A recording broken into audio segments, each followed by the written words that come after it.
Hey everybody, welcome back to the show. Sean Tierney here from Insights, and in this episode, we're going to go about integrating some ET200 Eco PN IO into TIA Portal for use with our S7 1500.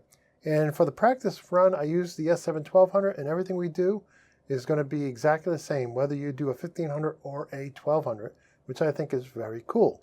Now, before we get started, I do want to thank Siemens for sending in this sample and for sponsoring this episode so I can release it completely ad-free.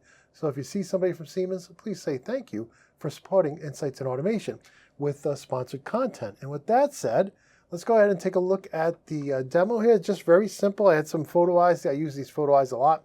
And I didn't have any Siemens I/O to use here, so I just threw in a couple of generic photo eyes and inductive proxies and plugged them into the top and bottom ports.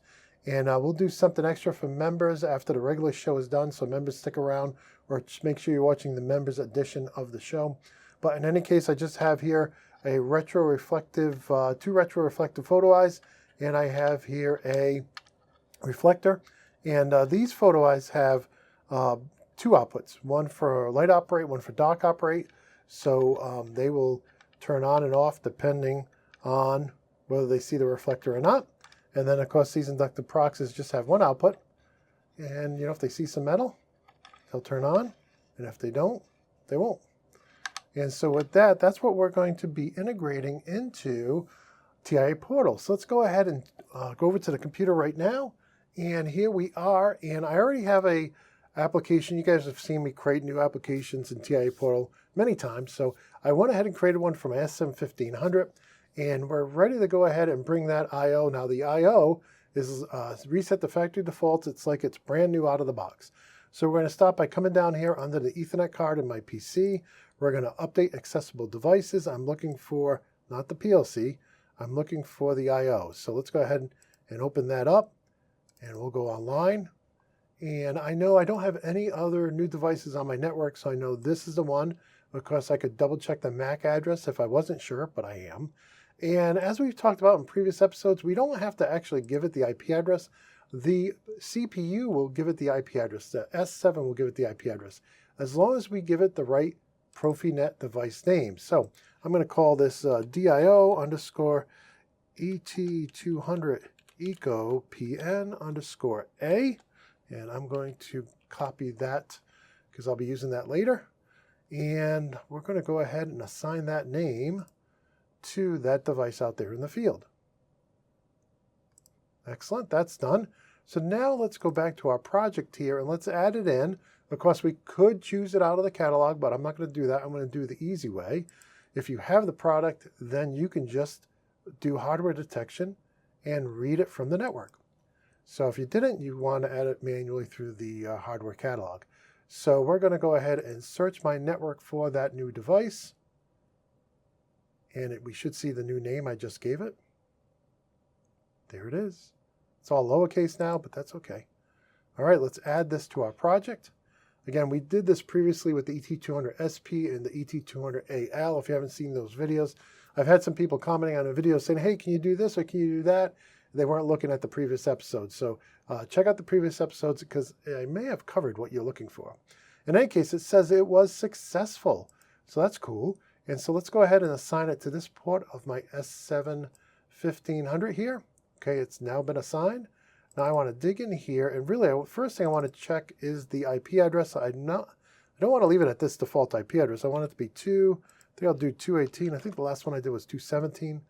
And so we do that, and I just want to make sure it has the right Profinet device name, and it does because it read it in from the field.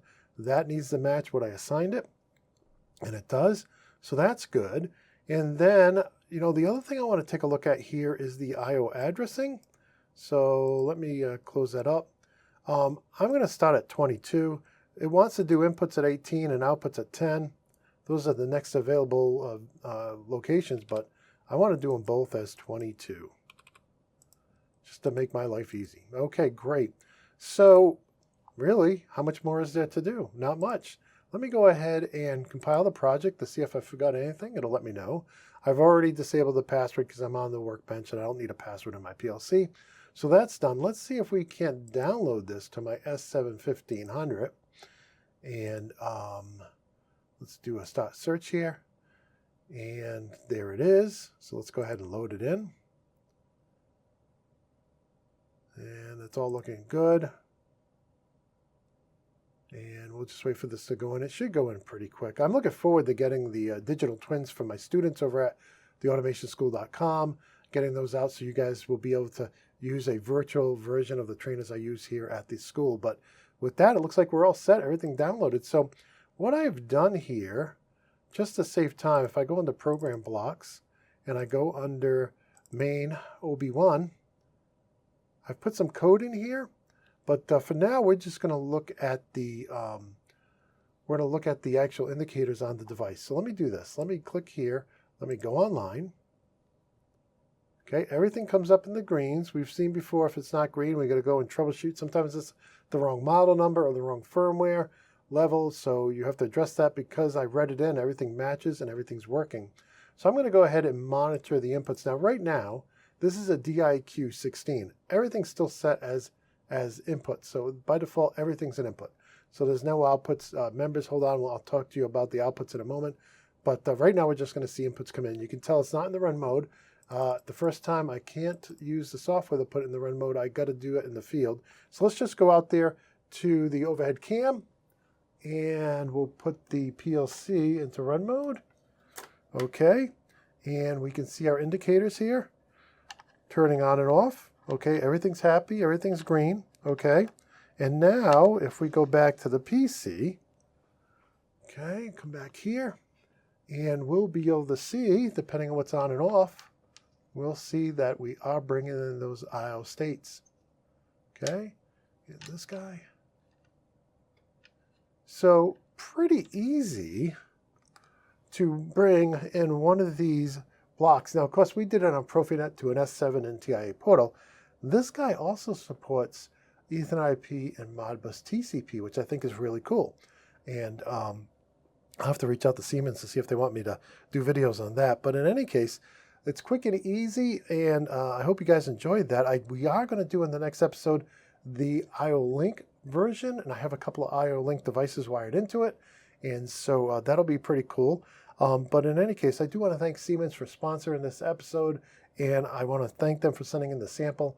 I also want to thank you for tuning in. Let me know if you're using this product. In the last episode, I talked about all the features and functions. It seems like it has a pretty cool spot in the industry as being, you know, this extreme kind of outdoor rated IP67. I think it's even IP69K rated device. So I'd love to know if any of you guys are using this or something like it. And with that, again, members, hang on. There will be more for you. But for now, I just want to thank all our regular viewers. Whether you're on YouTube, the Automation Blog, or LinkedIn, I want to thank you all for tuning in. I want to wish you all good health and happiness. And until next time, my friends, peace.